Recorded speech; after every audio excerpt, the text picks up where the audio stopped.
राजा, मंत्री, सेनापति और कोतवाल चारों की नजर एक साधारण पहलवान की पत्नी पर पड़ती है। नीयत गंदी होती है, लेकिन सवाल यह है सजा किसे मिलने वाली है। जिस औरत को ये चारों अपने महल की रानी बनाना चाहते थे, क्या सच में वो बेबस थी, या फिर उसी के आंगन में 100 हाथ गहरा कुआं किसी और का इंतजार कर रहा था। एक एक करके जब ताकतवर लोग गायब होने लगे तो पूरे राज्य में एक ही सवाल गूंजने लगा, आखिर वो जा कहां रहे हैं और लौट क्यों नहीं रहे। और फिर शुरू होती है एक औरत की ऐसी चाल जिसमें ताकत घुटनों पर आती है, राज ताज से उतरता है और अक्ल सबसे ऊपर बैठ जाती है। एक गांव में एक किसान रहता था। उस किसान के 4 बेटे थे। चारों बेटों की उम्र धीरे धीरे बढ़ रही थी। किसान के 3 बेटे तो बहुत समझदार थे, लेकिन उसका छोटा बेटा थोड़ा कम बुद्धि वाला था। मगर उसमें एक खास बात थी, जितना वो समझ में कमजोर था, शरीर से उतना ही ताकतवर और तंदुरुस्त था। एक दिन किसान ने सोचा, मेरे तीनों बेटे समझदार हैं, अपना गुजारा किसी न किसी तरह कर ही लेंगे, लेकिन ये छोटा बेटा जिसकी अक्ल कम है, इसकी कमाई का मुझे सच में डर है। बहुत सोच विचार के बाद उसने तय किया कि क्यों ना इसे पहलवानी सिखा दूं, वैसे भी इसका शरीर पहलवानों जैसा ही है। फिर किसान ने छोटे बेटे को पहलवानी सिखाना शुरू कर दिया। उसे बढ़िया पहलवान वाला खाना मिलने लगा। कुछ ही समय में छोटा बेटा सच में एक ताकतवर पहलवान बन गया। समय बीतता गया। किसान ने अपने 3 बड़े बेटों का विवाह कर दिया, लेकिन जैसे ही विवाह हुए, तीनों बहुएं अपने छोटे देवर से जलने लगीं। मन में सोचती, ये छोटा देवर कोई काम धंधा नहीं करता, बस खाता रहता है, और हमारे पति मेहनत में लगे रहते हैं, ये तो मजे ले रहा है। यही सोचकर तीनों बहुओं ने घर में अलग होने का झगड़ा खड़ा कर दिया। जब बहुओं ने जिद पकड़ ली तो किसान ने सोचा, अब छोटे बेटे का विवाह भी कर देना चाहिए। किसी तरह किसान ने उसके लिए रिश्ता ढूंढा और छोटा बेटा भी शादीशुदा हो गया। संयोग से पहलवान की पत्नी बेहद सुंदर और समझदार निकली। आसपास के इलाके में उसके जैसी सुंदरता वाली कोई स्त्री नहीं थी। विवाह के बाद किसान ने चारों बेटों को अलग अलग कर दिया ताकि घर में झगड़ा ना रहे। अब 3 समझदार बेटे तो अच्छी कमाई करते रहे, लेकिन छोटा बेटा, जिसका काम सिर्फ खाना और पहलवानी था, उसके घर में जल्दी ही पैसों की कमी होने लगी। जब खर्च पूरे न हुए तो उसकी पत्नी उससे झगड़ने लगी। वो बोली, तुम कोई काम नहीं करते, दिन भर पड़े रहते हो, ऊपर से खाने में भी बढ़िया चाहिए, ऐसे हमारा गुजारा कैसे होगा। दोनों में रोज झगड़े होने लगे, लेकिन क्योंकि पत्नी समझदार थी, उसने एक दिन सोचा और बोली, तुम राजा के पास जाओ और कहो कि मुझे नौकरी चाहिए। पहलवान चौंक गया। नौकरी? मुझे तो कुछ आता ही नहीं, बस कुश्ती लड़ सकता हूँ और खा सकता हूँ, राजा मुझे नौकरी क्यों देंगे? और दीप भी तो मैं करूँगा क्या? पत्नी ने कहा। वो सब मुझ पर छोड़ दो, जैसा कहूँ वैसा कहना। तुम राजा के पास जाओ और बोलना कि मुझे लाख रुपए वाली नौकरी चाहिए, और ये मत बताना कि तुम्हें कुछ नहीं आता। पत्नी ने उसे समझा बुझाकर राजा के दरबार भेज दिया। पहलवान उदास मन से दरबार पहुंचा। राजा ने उसे देखा, इतना ताकतवर आदमी, और पूछा, तुम किस लिए आए हो? पहलवान बोला, महाराज, मुझे नौकरी चाहिए। राजा ने पूछा, क्या काम कर सकते हो? पहलवान ने वही कहा जो पत्नी ने सिखाया था। महाराज, ऐसा काम जो आपके पूरे राज्य में कोई न कर पाए, वो काम मैं कर लूंगा, लेकिन इसके बदले में मैं 1 लाख रुपए का वेतन लूंगा। राजा हैरान हुआ। लाख रुपए वाली नौकरी? मंत्री, पहले पता करो, क्या हमारे किसी पूर्वज ने ऐसी नौकरी दी है? मंत्री ने पुराने दस्तावेज निकाले और बताया, जी महाराज, आपके दादा ने भी एक बार 1 लाख रुपए वाले को नौकरी दी थी। ये सुनकर राजा बोला, तो ठीक है, हम भी रख लेते हैं। राजा ने पहलवान को 1 लाख रुपए का कर्मचारी बना दिया और कहा, जब जरूरत होगी बुला लेंगे, तब तक मेहमान घर में रहो। पहलवान राजसी मेहमान घर में खूब आराम से रहने लगा। उसी दिन से उसे 1 लाख रुपए वेतन मिलने लगा। वो रोज पहलवानी करता, घूमता, खाता और सो जाता। समय बीतता गया। एक दिन राजा और मंत्री ने कहा, तुम कई दिनों से घर नहीं गए, चलो तुम्हारे घर भी देखते हैं, हम भी साथ चलेंगे। पहलवान मान गया और उन्हें लेकर अपने गांव पहुंचा। घर पहुंचते ही पहलवान की पत्नी ने देखा कि राजा और मंत्री आए हैं, तो उसने स्वादिष्ट भोजन बनाया और खुद परोसा। यही वक्त था जब राजा की नजर उस पर पड़े। वो वाकई बहुत सुंदर थी, इतनी सुंदर कि राजा की अपनी रानी भी उसके सामने फीकी लगती। राजा और मंत्री भोजन कर लौट गए। राजा ने रास्ते में ही मंत्री से कहा, मंत्री जी, पहलवान की पत्नी कितनी सुंदर है। हमारी रानी भी उसके सामने कुछ नहीं। मंत्री बोला, सही कह रहे हैं महाराज, लेकिन क्या किया जाए, किस्मत किसकी कहाँ चमक जाए। किसी के भाग्य में सोना तो किसी में मिट्टी भी नहीं। राजा बोला, मंत्री जी, हम उस पहलवान की पत्नी को पाना चाहते हैं, कोई तरीका बताओ, हमें क्या करना चाहिए। मंत्री बोला, महाराज, मुझे थोड़ा समय दीजिए, मैं कोई न कोई उपाय सोचकर आपको बता दूंगा। और उसी दिन से राजा और मंत्री पहलवान की सुंदर पत्नी को हड़पने का षड्यंत्र रचने लगे। कुछ समय बाद महाराज की माता राजमाता अचानक बीमार पड़ गईं। राजा ने बड़े बड़े वैद्यों को बुलवाया, लेकिन कोई भी उन्हें ठीक नहीं कर पाया। एक दिन एक नया वैद्य आया। उसे देखते ही मंत्री के मन में एक योजना बनी। ये वही मौका है जिससे पहलवान को उसके ही जाल में फंसाया जा सकता है। उसे याद था कि पहलवान ने कहा था कि जो काम कोई नहीं कर सकता वो मैं कर सकता हूँ। मंत्री तुरंत उस वैद्य के पास गया और बोला, वैद्य जी, यदि आप हमारे बताए अनुसार इलाज करेंगे तो मैं आपको 500 सोने के सिक्के दूं। सिक्कों का लालच सुनते ही वैद्य तैयार हो गया। बोलिए मंत्री जी, मुझे क्या करना होगा। मंत्री बोला, राजमाता के इलाज के नाम पर राजा से ऐसी चीज मांगना जो कहीं भी न मिले। वैद्य लालच में आकर बोला, मंत्री जी, मैं ऐसा ही करूंगा। अब मंत्री राजा को लेकर वैद्य के पास गया। वैद्य ने राजमाता की नब्ज टटोली और बोला, महाराज, अब इनका इलाज संभव नहीं है। राजा घबरा गया। क्यों वैद्य जी, क्या बात है। वैद्य बोला, राजन, आपकी माता को सिर्फ एक ही चीज ठीक कर सकती है। राजा तुरंत बोला, बताओ वो क्या है, चाहे जैसे भी हो मैं ढूंढ लूंगा। तब वैद्य बोला, महाराज, यदि आप 4 बिलाव नाम का जानवर मंगवा दें, उनका तेल निकालकर उससे राजमाता की मालिश की जाए तो वे जल्दी ठीक हो जाएंगी। वैद्य की बात सुनकर राजा मन ही मन सोचने लगा कि ये दुर्लभ दवा अवश्य मंगवानी चाहिए। फिर उसने पूछा, ये जानवर मिलता कहाँ है। वैद्य बोला, हिमालय के घने जंगलों में। राजा ने कहा, ठीक है वैद्य जी, तब तक आप माता की देखभाल करते रहिए, हम किसी को भेजते हैं। राजा दरबार में गया और मंत्रियों सेनापतियों को बुलाकर बोला, क्या कोई ऐसा योद्धा है जो 4 बिलाव नाम का ये जानवर ला सके। ये सुनकर कुछ समझदार लोग बोले, महाराज, ये बिलाव क्या होता है, हमने तो ऐसा नाम कभी नहीं सुना। राजा ने जवाब दिया, ये एक विशेष प्रकार का जानवर होता है, हिमालय में रहता है। राजा के बोलते ही पूरा दरबार चुप पड़ गया, क्योंकि सच ये था कि ऐसा जानवर किसी ने कभी देखा तक नहीं था। राजा ने मंत्री की ओर देखा और कहा, मंत्री जी, ऐसे तो काम नहीं चलेगा, राजमाता को बचाने के लिए बिलाव लाना ही होगा। मंत्री तुरंत बोला, महाराज, जो पहलवान हमारे यहाँ बिना काम किए सालों से वेतन ले रहा है, वो किस दिन काम आएगा, उसे ही भेज देते। कह दीजिए 1 महीने में बिलाव लाओ, वरना फांसी। मंत्री आगे बोला, महाराज, वो कभी लौट कर नहीं आएगा, क्योंकि बिलाव नाम का कोई जानवर होता ही नहीं है। राजा ने पूछा, क्या मतलब। तब मंत्री ने धीरे से राजा को पूरा षड्यंत्र बता दिया। राजा बेहद खुश हुआ। वाह मंत्री जी, बहुत अच्छा उपाय, कल ही उसे भेज देंगे। अगर वो खाली हाथ लौट आया तो उसे फांसी दे देंगे और उसकी पत्नी को हम अपनी रानी बना लेंगे। राजा ने तुरंत सिपाहियों को भेजकर पहलवान को दरबार बुलवा लिया। पहलवान पहुंचा तो राजा बोला, हे पहलवान, तुम काफी समय से बैठे बैठे वेतन ले रहे हो, पर अब तक हमारा कोई काम नहीं किया। अब तुम्हारे लिए एक जरूरी काम है। पहलवान बोला, आदेश कीजिए महाराज, मैं अवश्य करूंगा। राजा ने कहा, हमें 4 बिलाव नाम के जानवर चाहिए। उनका तेल निकलवाकर राजमाता की मालिश करानी है, ताकि उनकी बीमारी दूर हो सके। राजा की बात सुनकर पहलवान सोच में पड़ गया। महाराज, मुझे समझ नहीं आया, ये बिलाव क्या होता है। राजा बोला, हमें भी नहीं पता, लेकिन ये काम सिर्फ तुम ही कर सकते हो, इसीलिए तुम्हें चुना गया है। बहुत सोचने के बाद पहलवान बोला, ठीक है महाराज, कुछ समय दीजिए। राजा बोला, तुम्हें 1 महीना मिलता है, अगर 4 बिलाव नहीं लाए तो तुम्हें फांसी पर चढ़ा दिया जाएगा। ये सुनकर पहलवान घबरा गया और हिमालय की ओर चल पड़ा। रास्ते में सोचता रहा, न कभी सुना न कभी देखा, ये जानवर होता भी है या नहीं। उसे याद आया कि उसकी पत्नी बहुत समझदार है, शायद उसे कुछ पता हो। यही सोचकर वो सीधे अपने घर लौटा और सारी बात अपनी पत्नी को बता दी। पहलवान की पत्नी ने सारी बात सुनी तो वो मन ही मन सोच में पड़ गई।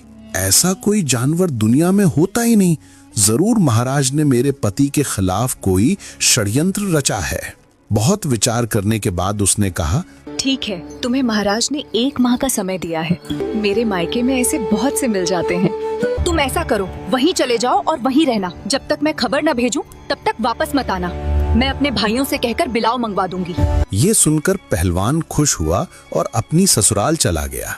वहां वो आराम से रहने लगा। उधर पहलवान की पत्नी ने सोचा कि राजा निश्चित रूप से उसे ढूंढते हुए यहाँ आएगा। उसने पूरी स्थिति पहले ही भांप ली थी। उसने अपने आंगन में 100 हाथ गहरा एक कुआं खुदवाया।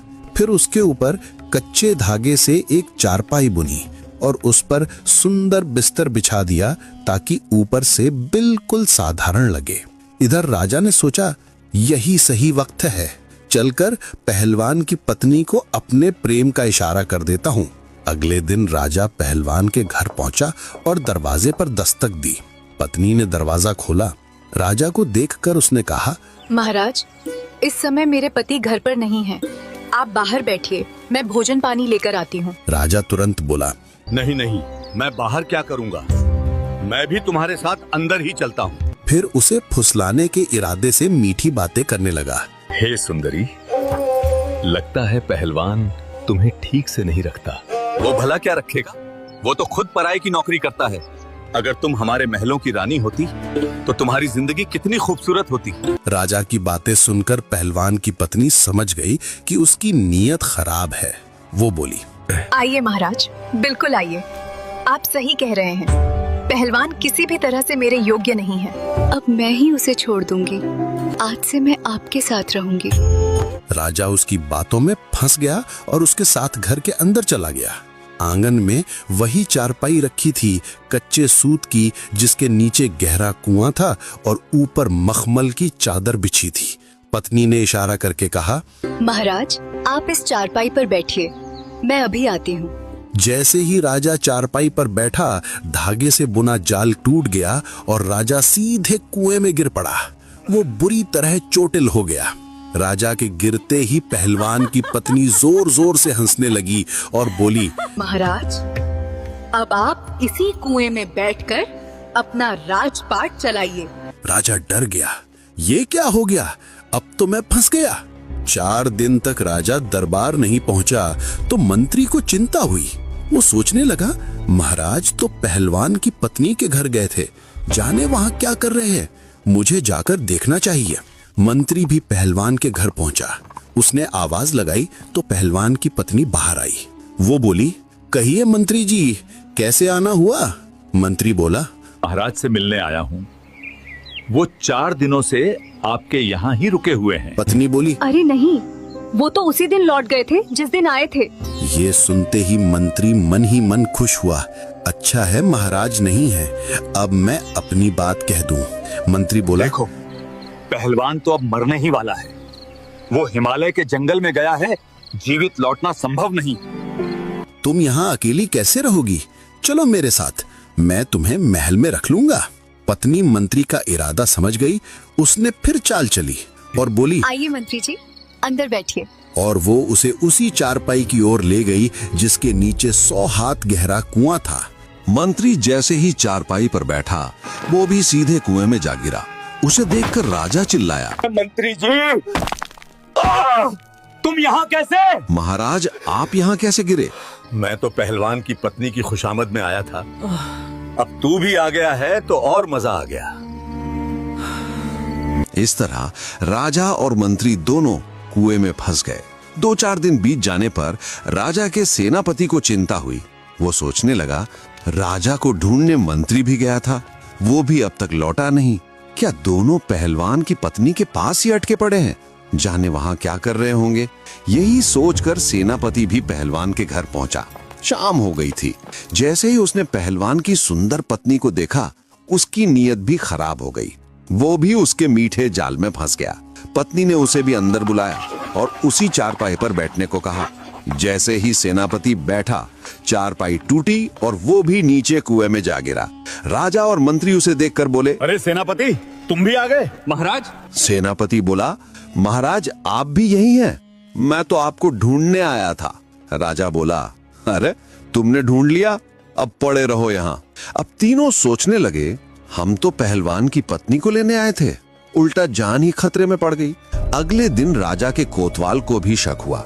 वो सोचने लगा, महाराज, मंत्री और सेनापति तीनों ही क्यों नहीं लौटे? जो भी पहलवान की पत्नी के पास जाता है वापस क्यों नहीं आता? वो भी वहां पहुंच गया और बाकी लोगों की तरह वही हश्र उसका भी हुआ। चारपाई पर बैठा और सीधे कुएं में गिरा। उसे देखकर राजा हंसता हुआ बोला, कोतवाल जी, आप भी आ पहुंचे? महाराज। कोतवाल बोला, महाराज आप यहाँ क्या कर रहे हैं? राजा बोला, वही जो तुम यहाँ करने आए थे, अब पड़े रहो यहाँ। कुएं की गहराई 100 हाथ थी। गिरने से सब घायल हो चुके थे। किसी का पैर खराब, किसी का हाथ बेकार, किसी का चेहरा बिगड़ गया, किसी की आंख तक चली गई। पहलवान की पत्नी रस्सी के सहारे थोड़ा बहुत भोजन और पानी नीचे भेज देती थी ताकि वे जीवित रहें, लेकिन बेहद कष्ट में। इस तरह 15 दिन तक चारों लोग कुएं में पड़े रहे। अब तो वे बीमार पड़ने लगे और मरने जैसी हालत हो गई। राजा मन ही मन सोचने लगा, यहां से निकला कैसे जाए? आखिरकार चारों ने सलाह की, चलो पहलवान की पत्नी के सामने हाथ जोड़कर माफी मांगते हैं, फिर बाहर निकलकर इसे सबक सिखाएंगे। राजा ने आवाज लगाई, हमें माफ कर दो, हमें यहाँ से निकाल दो।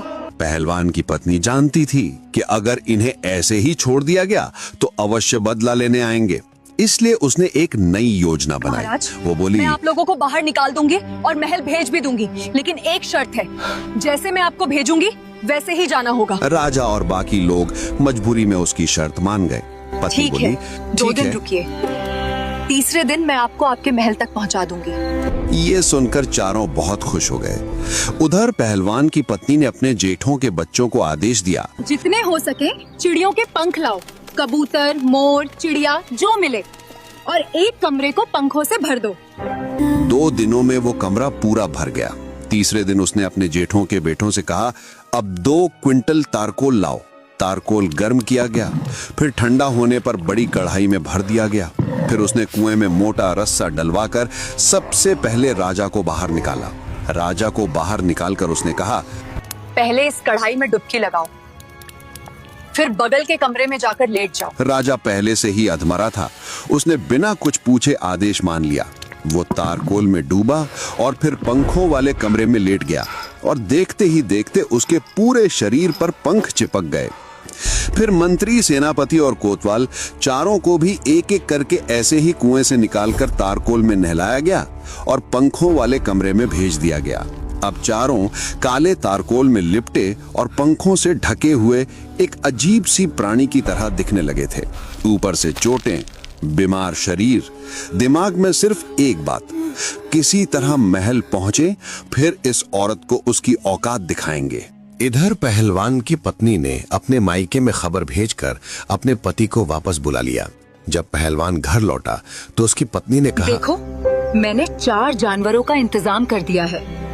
चारों बिलाव कमरे के अंदर बैठे हैं। पहलवान ने कमरे में झांक कर देखा, अंदर 4 बहुत ही विचित्र जीव बैठे थे। देखने में इंसानों जैसे, पर शरीर पूरा काला और अजीब रूप में। चारों को देखकर पहलवान बहुत खुश हुआ। पत्नी बोली, इन्हें रस्सी से बांधकर राजमहल ले जाओ। ये सीधे साधे हैं, चुपचाप चले जाएंगे, लेकिन अगर रास्ते में कोई उपद्रव करे तो एक मोटा डंडा भी साथ ले जाना। पहलवान खुश होकर चारों को रस्सी से बांधता है और हाथ में मोटा डंडा लेकर राजमहल की ओर चल देता है। बेचारे पहले से ही घायल और कमजोर थे, ऊपर से पहलवान का डर, इसलिए चुपचाप उसके पीछे पीछे चलते रहे। जब वे पैदल पैदल महल पहुंचे तब तक शाम हो चुकी थी। पहलवान ने सोचा, अब तो महाराज अपने सोने के कमरे में चले गए होंगे, इन्हें कल सुबह पेश करूंगा। यही सोचकर उसने चारों को एक कोठरी में बंद किया और स्वयं सोने चला गया। उधर राजा, मंत्री, कोतवाल और सेनापति सोचने लगे कि अगर सुबह हमें दरबार में पेश कर दिया गया तो महारानी हमारा तेल निकलवाकर राजमाता का इलाज करा देंगी। पहले पहचान लिए गए तो पूरे नगर में हंसी उड़ जाएगी। हमें कोई रास्ता निकालना होगा। अचानक राजा बोला, इस कोठरी से एक गुप्त सुरंग मेरे सोने के कमरे तक जाती है। तुम लोग ये पत्थर उठाओ और मुझे सुरंग में उतार दो। चारों ने जोर लगाकर पत्थर हटाया और राजा को नीचे उतार दिया। राजा सुरंग से अपने सोने के कक्ष तक पहुंचा। कमरे में घुसते ही जोर से आवाज लगाई।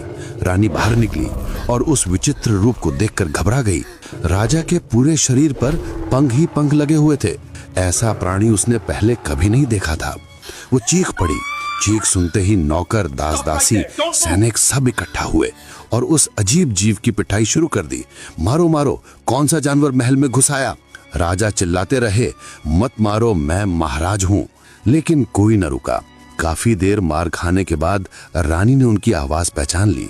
सबको बाहर भेजकर उसने पूछा, यदि आप सच में महाराज हैं, तो ये क्या हाल बना रखा है? राजा बोला, पहले शांत हो जाओ, मुझे नहाने का घर दिखाओ और मिट्टी का तेल मंगवाओ, जल्दी। रानी ने सेवकों से मिट्टी का तेल मंगवाया। राजा ने उससे नहाकर अपने असली रूप में वापसी पाई। रात को आराम से सोया और सुबह शाही कपड़े पहनकर फिर दरबार में आकर बैठ गया। अगली सुबह पहलवान जागा और सबसे पहले कोठरी में गया। अंदर देखा तो 4 बिलाव में से एक गायब था। अब वहां सिर्फ 3 ही थे। वो गुस्से में डंडा उठाकर बोला, बताओ चौथा कहाँ गया? भाई हमें मत मारो, हम सब बता देंगे। जल्दी बोलो, महाराज को पता चला तो हमें फांसी लगेगी। देखो, जब राजा तुमसे पूछे कि चौथा कहाँ है तो तुम कहना, महाराज हमें सब पता है, ज्यादा पूछताछ करोगे तो आपकी पोल खोल देंगे। तब राजा डर जाएगा और कुछ नहीं कहेगा। ये सुनकर पहलवान को राहत मिली और वो तीनों को लेकर दरबार में पहुंच गया। दरबार में उन्हें देखकर सभी दरबारी हैरान। इतने विचित्र जीव उन्होंने कभी नहीं देखे थे। राजा बोला, मैंने तुमसे 4 मंगवाए थे, ये तो 3 ही हैं। चौथा कहाँ है? अभी फांसी दे दूंगा। पहलवान बोला, महाराज ज्यादा मत बोलिए, मैं आपकी सारी पोल खोल दूंगा। लगता है इसे सब पता चल गया। राजा चुपचाप तीनों को ले गया और बोला, जाओ, नहा धोकर साफ होकर दरबार में आओ। तीनों अपने अपने घर गए। मिट्टी के तेल से नहाकर साफ हुए। फिर राजसी कपड़े पहनकर अपने सच्ची रूप में लौट आए। फिर दरबार की कार्यवाही रोककर चारों आपस में सोचने लगे कि अगर हम पहलवान की पत्नी को पाने की इच्छा ना रखते तो शायद हमारे साथ ऐसा ना होता। ये बात हम किसी को बता भी नहीं सकते। अगर बदला लेने गए तो बात महारानी तक पहुंच जाएगी और नगर में फैल जाएगी। इसलिए इस रहस्य को गुप्त रखना ही अच्छा है। इस कहानी से हमें ये सीख मिलती है कि जिसकी नीयत गंदी होती है, उसके सामने ताकत, पद और राजपाट भी ज्यादा देर तक नहीं टिकते। अक्ल और धैर्य से काम लेने वाला, कमजोर दिखने वाला इंसान भी सबसे ताकतवर को घुटनों पर ला सकता है। जो दूसरों के लिए गड्ढा खोदते हैं, अक्सर वही सबसे पहले उसमें गिरते हैं। अगर आपको ये कहानी पसंद आई हो तो वीडियो को लाइक करें, अपने दोस्तों के साथ शेयर करें